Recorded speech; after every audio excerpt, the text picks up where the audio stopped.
57 জন অফিসারকে হত্যা করলো, সেদিন হাসিনার এই ফোর্স কোথায় ছিল? কেন সে ফোর্স পাঠায় নাই? আসলে সে নিজেই জড়িত ছিল এই হত্যাকাণ্ডে। বেগম খালেদা জিয়া এমন একটা মানুষ, আপনার এই প্রশ্নের সাথে এটা রিলেটেড, ভাই যেটা বলছে সেখানে এটাও দরকার। এই কারণে তিনি কখনো নিজে মুক্তি চেয়ে কোনো দরখাস্ত করেন। দেশের বাইরে আমার কোনো ঠিকানা নেই, এটাই হলো আমার ঠিকানা। এই দেশ, এই দেশের মাটি, মানুষই আমার সবকিছু, কাজে আমি দেশের বাইরে যাব না।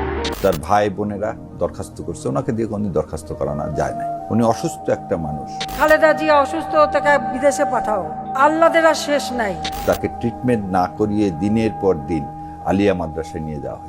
এই মরে মরে এই যায় তো বয়স তো 80-র উপরে, তো মৃত সময় হয়ে গেছে, তার মধ্যে অসুস্থ, তো এখানে এত কান্দাকাটি করতে লাভ নাই। তাকে বলা হয় যে তার জেল হলো 5 বছর, এবং সেটাকে যে 10 বছর করে দিলেন সাজা বাড়িয়ে, তাকে পুরস্কার স্বরূপ অ্যাপিলেট ডিভিশনে নিয়ে যাওয়া হয়। পুরস্কার স্বরূপ অ্যাপিলেট।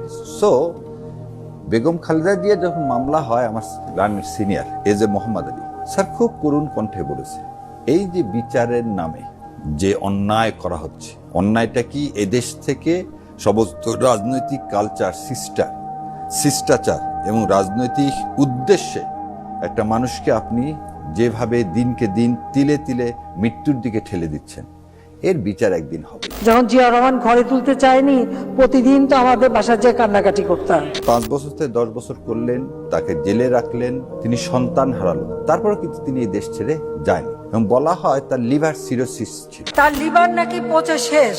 তো লিভার সাধারণত পচলে মানুষ কি বলে, সেটা আমি মুখ দিয়ে বলতে চাই না।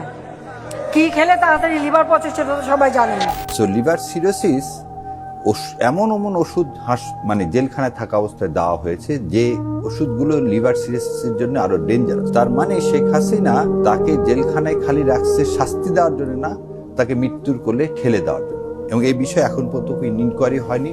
আমি সরকারের কাছে আমার ব্যক্তিগত বাংলাদেশের একজন সিটিজেন হিসাবে এই দাবি জানাই, এই ইনকোয়ারি হয়ে যারা, যে বিচারপতি যারা এর সাথে জড়িত, তাদের সবার বিচার হওয়া উচিত।